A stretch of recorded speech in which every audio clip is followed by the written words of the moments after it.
नमस्कार बच्चों, हमारे चैनल इंसाइटफुल हिंदी में आपका स्वागत है। आज हम कक्षा 7वीं की पाठ्य पुस्तिका मल्हार का पहला पाठ माँ का एक कहानी कविता की चर्चा करेंगे, जिसके रचयिता श्री मैथिली शरण गुप्त हैं। यह कविता उनकी प्रसिद्ध काव्य कृति यशोधरा से ली गई है।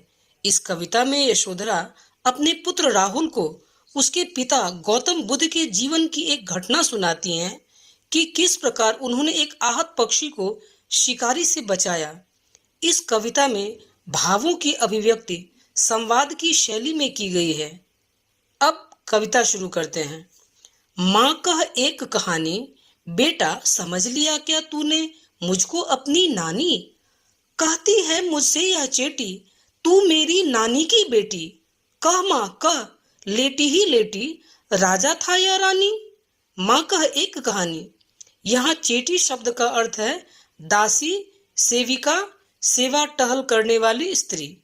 इस कविता में राहुल यशोधरा से कहता है, माँ एक कहानी सुनाओ ना। यशोधरा जवाब देती है, बेटा तूने मुझे अपनी नानी समझ लिया है क्या?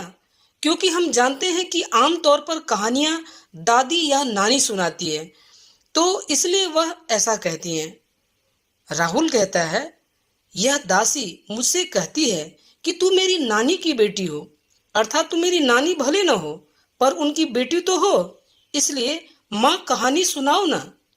लेटे लेटे ही सुनाओ, मैं तुझे परेशान नहीं करना चाहता, इसलिए लेटे लेटे ही सुना दो।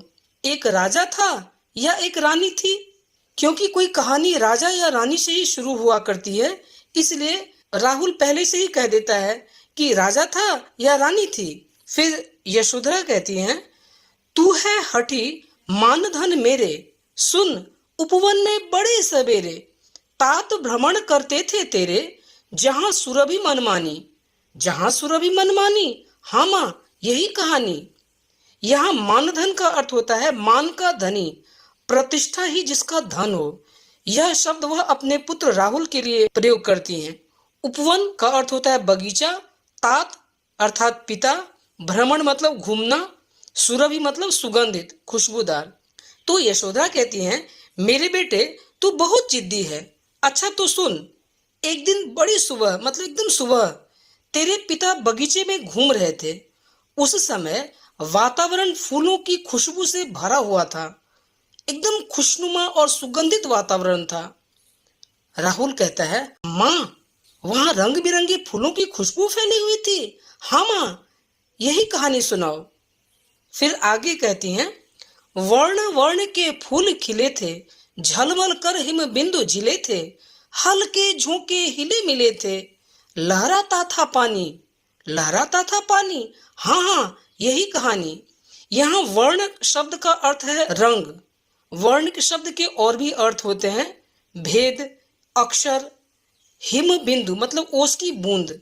यशोधरा कहती हैं कि बगीचे में तरह तरह के रंग बिरंगे फूल खिले थे, उन पर ओस की बूंदें चमक रही थी, हवा के हल्के हल्के झोंकों से फूल हिल रहे थे और उन पर ओस का पानी लहराता था। राहुल ने फिर कहा, क्या वहां पानी लहराता था? हाँ माँ मुझे यही कहानी सुनाओ, मुझे यही कहानी सुननी है। गाते थे खग कल कल स्वर से, सहसा एक हंस ऊपर से, गिरा बिद्ध होकर खर शर से, हुई पक्ष की हानि। हुई पक्ष की हानि, करुणा भरी कहानी। खग शब्द का अर्थ है पक्षी, बिद्ध मतलब बिंधा हुआ, छेदा हुआ, खर अर्थात तेज धार वाला, शर का अर्थ है बाण, पक्ष यहाँ पर अर्थ है पक्ष का पंख। पक्ष शब्द के और भी अर्थ होते हैं, लेकिन यहाँ पर इसका अर्थ पंख ही है। तो यशोधरा कहती हैं, वहां के वातावरण के बारे में बताती हैं कि पक्षी कलकल स्वर में यानी मधुर स्वर में गा रहे थे। अचानक एक हंस ऊपर से गिरा। वह पक्षी किसी शिकारी के चलाए बाण से बिंध गया था। उसका एक पंख घायल हो गया था, उसके पंख की अर्थात हानि हो गई थी। फिर राहुल दुखी होकर पूछता है, पंख घायल हो गया था? यह तो बहुत दुख भरी कहानी है। चौंक उन्होंने उसे उठाया, नया जन्म सा उसने पाया, इतने में आखेटक आया, लक्ष्य सिद्धि का मानी। लक्ष्य सिद्धि का मानी, कोमल कठिन कहानी। यहाँ पर आखिटक शब्द का अर्थ हुआ शिकारी। सिद्धि मतलब सफलता पाना, लाभ, अनुमान, ये सब अर्थ है। तो यशोधरा कहती हैं, तेरे पिता ने चौंक कर उसे उठाया, उस घायल पक्षी को उठाया, और उन्होंने बाण निकाल दिए होंगे जो पंख में थे बिंधे हुए, और उनके स्पर्श से पक्षी को मानो नया जीवन मिल गया।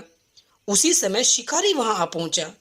उसे अपने लक्ष्य सिद्ध करने पर मान था, अर्थात उसे इस बात का गर्व था कि उसका निशाना सही बैठा है।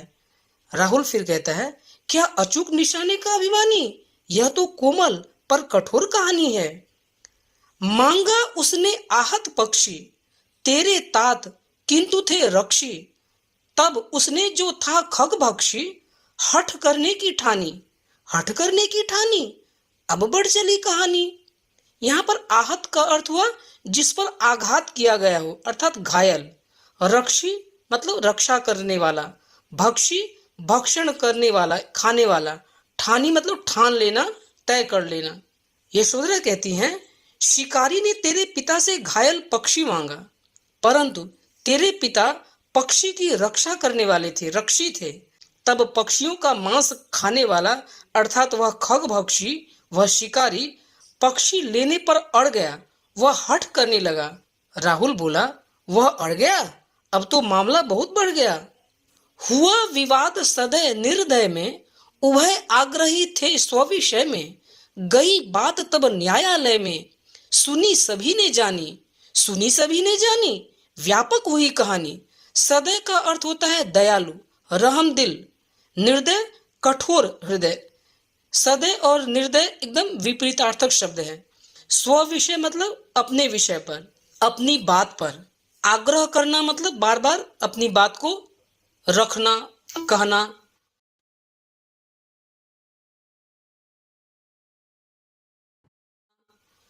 तो यशोधरा ने बताया कि इस प्रकार सदय दया करने वाला और निर्दय निर्दयता पूर्वक मारने वाला, इन दोनों में बहस होने लगी। दोनों अपनी अपनी बात पर डटे हुए थे। उभय आग्रही, उभय मतलब दोनों, आग्रही अपनी बात पर अड़े हुए थे। दोनों अपनी अपनी बात पर अपना पक्ष रख रहे थे। उभय आग्रही थे स्व विषय में, अर्थात दोनों अपनी अपनी बातों पर अड़े हुए थे। दोनों में बहस होने लगी। तब बात न्यायालय में गई। गई बात तब न्यायालय में। वहां यह बात सभी ने सुनी और मालूम की। राहुल ने कहा, क्या सभी ने बात सुनी और मालूम की? तब तो यह बात चारों ओर फैल गई। राहुल तू निर्णय कर इसका, न्याय पक्ष लेता है किसका? कह दे निर्भय जय हो जिसका, सुन लूं तेरी बानी। माँ मेरी क्या बानी, मैं सुन रहा कहानी। निर्भय का अर्थ होता है बिना डरे, जो किसी से भय न खाए, निडर। तो यशोधरा कहती है, हे राहुल तू इस विवाद का निर्णय कर और बता कि न्याय किसका पक्ष लेता है। तू निर्भय होकर, निडर होकर बता दे कि इसमें विजय किसकी है। जरा तेरी बात भी तो सुनूं। राहुल कहता है, माँ मैं क्या बात बताऊं, मैं तो बस कहानी सुन रहा हूं। कोई निरपराध को मारे तो क्यों अन्य उसे न उबारे। रक्षक पर भक्षक को वारे, न्याय दया का दानी। न्याय दया का दानी, तूने गुनी कहानी। राहुल कहता है, यदि कोई निर्दोष को मार रहा हो तो दूसरा उसे क्यों न बचाए। न्याय तो वही है जो दया के पक्ष में हो, जो मारने वाले के पक्ष में नहीं, बचाने वाले के पक्ष में हो। दया न्याय का दान देती है, मतलब न्याय सदैव दया का पक्ष लेता है। इस बार यशोधरा कहती है, दया न्याय का दान देती है, तूने गुनी कहानी। मतलब राहुल तू सचमुच कहानी के मर्म को समझ गए हो, तुमने बिल्कुल सही सोचा है। इस प्रकार हम देखते हैं कि कवि ने इस कविता में उदारता, परोपकार, जीवों के प्रति दया की भावना, न्याय प्रियता आदि गुणों को विकसित करने का प्रयास किया गया है। धन्यवाद बच्चों। हम अगले वीडियो में इस पाठ के महत्वपूर्ण प्रश्न उत्तर की चर्चा करेंगे। धन्यवाद।